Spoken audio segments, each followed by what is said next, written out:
She said she'd be working late again, tight deadline, last-minute revisions, something about a client pitch she couldn't miss. Her voice was calm, casual, the kind of voice someone uses when they've already rehearsed the lie in their head 3 times before saying it aloud. I said nothing, just smiled through the phone and told her to do what she needed. After we hung up, I stood in the middle of our apartment's open kitchen and dining space. I looked at the table. Bare, silent, still. Then I began. I pulled out her favorite white linen napkins, the ones she always said made dinners feel intimate. I smoothed them out with slow, deliberate movements, one at each place setting. Wine glasses followed, 2, not 1. She liked white. He looked like a red wine type to me. So I set both bottles out, let them choose. In the oven, her favorite dish, chicken piccata simmered with lemon and capers, the aroma filling the air. I even used the cast-iron skillet she bought last Christmas. Said it made things taste more authentic. How poetic. The table gleamed, candles lit. Low jazz murmured from the speakers in the corner. Miles Davis, Blue and Green. The track she always said made her feel elegantly melancholic. I didn't rush. That's not my style. At precisely 7:40 p.m. I slipped into a button-up, rolled the sleeves just so, not messy, not formal, composed.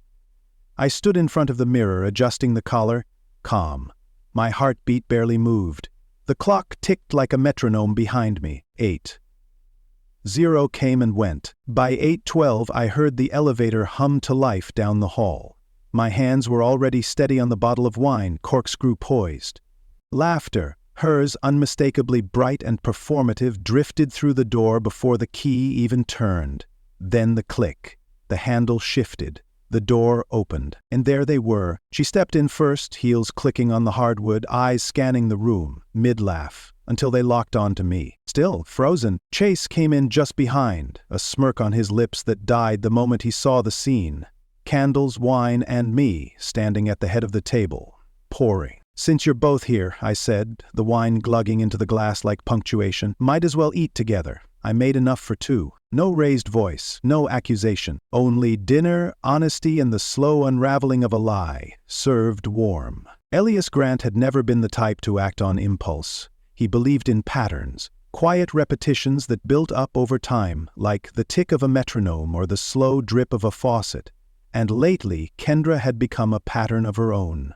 The late-night texts she turned face down, the perfume he hadn't bought, the sudden obsession with working late on campaigns that didn't exist. But Elias didn't ask questions.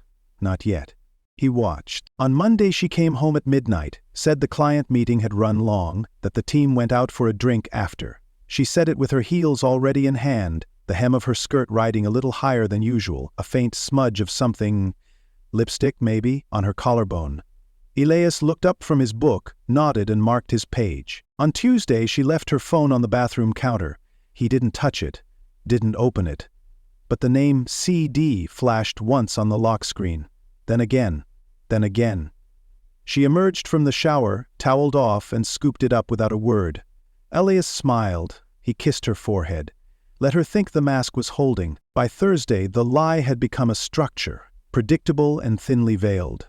She'd said she had a long night ahead, the campaign launch, maybe even an overnight stay at the office if things got hectic. She made it sound noble, responsible, necessary. Elias said nothing, just told her, "Don't overwork yourself," and watched her leave in heels she only wore on dates, and a dress she claimed was just office chic.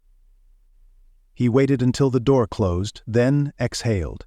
The time had come. He started with the music. Not too loud, just enough to hum beneath the surface. Old jazz records, slightly scratchy. The kind she used to request back when they'd slow dance in the kitchen with a glass of red and no plans for the world outside. He let the first record spin, then moved to the table. He pulled out her favorite wine glasses, crystal, delicate, the kind that caught candlelight and turned it into something romantic. He polished each one slowly, savoring the detail. 2 place settings, exactly opposite each other. No centerpieces, no pretense, just truth arranged on porcelain. In the kitchen, Elias prepared her favorite meal, chicken piccata with lemon sliced razor thin and parsley chopped finer than any recipe required. He seasoned it with care, plating everything with an artist's eye. The second plate? That was the art piece. a reflection of everything she'd broken. He set the wine bottles next to the dishes, one red, one white. He didn't know what Chase preferred, but the choice was intentional. It meant they'd both have to pick. Red or white, truth or lie. Candles followed. Small tea lights at each corner of the table, flames flickering gently like nerves under skin. The dim lighting made the apartment feel softer, more intimate, like a scene from a memory they hadn't earned. Elias looked around the room and took it all in. It looked perfect. Perfect enough to break someone. He changed into something simple. Dark slacks, a crisp button-up, sleeves rolled up to the elbows. Understated, controlled. He didn't want to look angry, he wanted to look composed.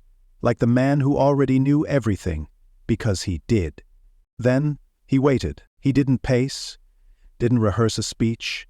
He simply poured himself a glass, took a seat at the head of the table and listened. To the ticking clock, to the music fading from one track into the next, to the quiet before the inevitable storm. At 8:12, the elevator down the hall dinged. Elias didn't move. He just looked toward the door and smiled, the trap already set. The key turned in the lock with a casual click, followed by a gust of laughter. Kendra's voice floated in first, warm, flirty, unaware. She was mid-sentence, something about the bartender mispronouncing her name. Then the door opened fully, spilling warm hallway light into the soft glow of candlelight. Her heels struck the hard wood. She looked up and stopped. Chase followed behind her, laughing in sync, until he registered her sudden silence. His gaze rose from her shoulder, trailing forward to where Elias sat at the head of the dining table, posture relaxed, glass in hand.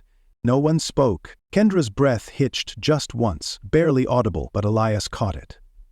Her eyes darted across the room, trying to understand the scene, to make sense of what was happening. The soft music, the flicker of candlelight, the scent of her favorite meal in the air.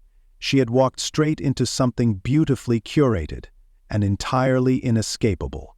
Chase's face shifted from confusion to discomfort. He opened his mouth, closed it, then tucked his hands awkwardly into his jacket pockets like a schoolboy caught trespassing. Elias stood slowly, smooth as breath, never once breaking eye contact with either of them. He didn't raise his voice, there was no need. The silence said more than yelling ever could. "Red or white?" he asked calmly, lifting the bottles and giving them a small tilt. "I wasn't sure what your guest preferred." Kendra blinked. Her lips parted like she might respond, but the words stuck. The mask she wore so easily, confidence, control, charm, had begun to slip. Elias poured both glasses without waiting for an answer. Placing one in front of the empty chair meant for her. The other he set down across the table, in front of Chase, who hesitated before stepping forward. "Go on," Elias said, gesturing casually. "No need to be shy now." Kendra remained by the door, her purse still slung over one shoulder, arms wrapped tightly around herself.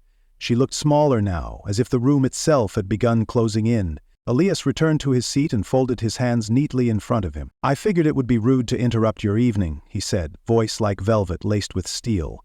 "So I thought I'd let you finish your story here, together." Chase finally pulled out the chair, glanced at Kendra for direction, and sat stiffly. He looked everywhere but at Elias. The wine glass in front of him remained untouched. Kendra stepped forward, but didn't sit. She clutched the back of the chair as if unsure whether to collapse or bolt. "Elias," he held up a single finger, not angrily, just enough to pause. "No need," he said.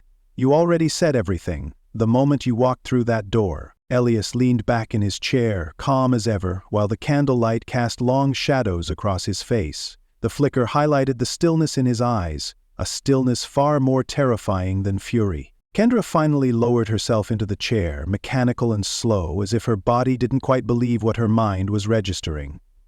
Her eyes scanned the table, not out of appreciation but disbelief.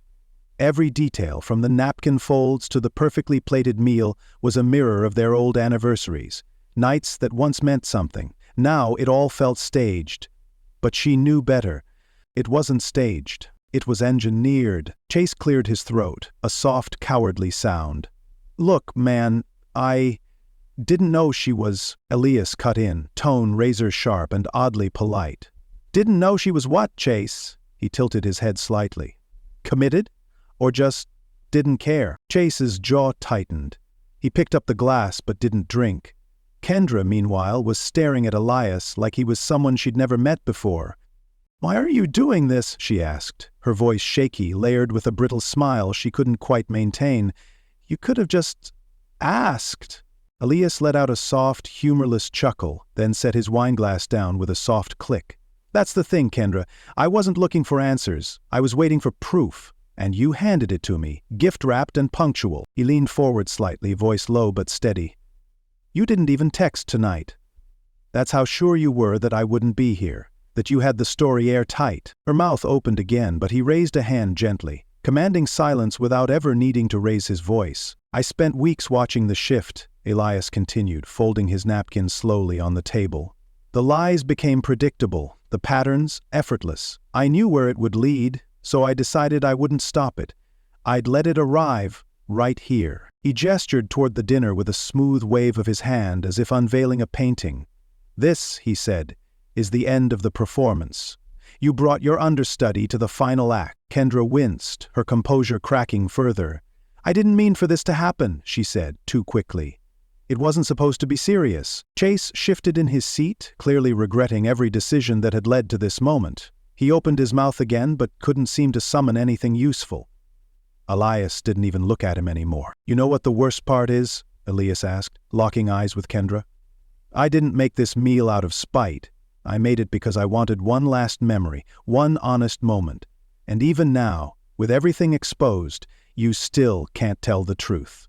Silence fell again, thicker now, suffocating. The scent of lemon and capers, once inviting, now turned acrid in the air. The food sat untouched, the wine undrunk. Karma, it turned out, wasn't loud. It was candlelit and patient. Elias rose from his chair without a word. The sound of the legs scraping softly against the wood was the only noise in the room. He didn't rush. Every movement was deliberate, like a man packing up the last few pieces of a puzzle that had taken months to complete. Kendra sat motionless, her hands gripping the edge of the table, knuckles pale. Her eyes followed him, searching for a flicker of anger, something she could argue with, deflect from, but there was nothing. Just silence and control, polished and unbreakable. Chase finally looked up, his voice low, almost apologetic. Look, I didn't know what I was walking into, I swear. If I had known... Elias paused mid-step, coat in hand, and turned to him with a look of quiet amusement. Oh, Chase, he said, not unkindly. You were never the problem, you were just the symptom. Chase looked down again, shame curdling in his posture. He had nothing left to say. Elias walked to the console by the door and retrieved his keys. He looked around the room one last time, the soft candlelight dancing in the glasses, the untouched plates now cooling in their perfection, the jazz record still spinning in the background like a heartbeat too stubborn to stop. Then he looked at Kendra. She opened her mouth, but this time no words came. She had exhausted all her defenses and none of them had landed. Her expression was a collage of regret, confusion, and desperation, all of it painted too late. Elias studied her for a beat longer before speaking, his tone final but calm. You walked into this room thinking you were in control, he said. And now all you have is silence. Sit in it. Let it teach you. He opened the door. The hallway was dim and quiet, the kind of quiet that follows after something important has ended. And just like that, he stepped through. No slammed doors, no final insults, no looking back. The door clicked shut behind him. Inside, Kendra remained still, her breath caught somewhere between a sob and a gasp. She stared at the empty chair at the head of the table, the place he had sat like a judge presiding over a trial she never saw coming. She glanced at Chase, who had taken a sip of wine at last, though it clearly tasted like guilt. He didn't look at her. Minutes passed, the music faded, the food went cold. The candles burned lower, their wax pooling slowly, the only thing still willing to soften. Kendra reached for the wineglass Elias had poured for her, but couldn't bring herself to drink. Instead, she rested her elbows on the table and buried her face in her hands. The apartment was silent. The truth had been served, and the aftermath had no appetite.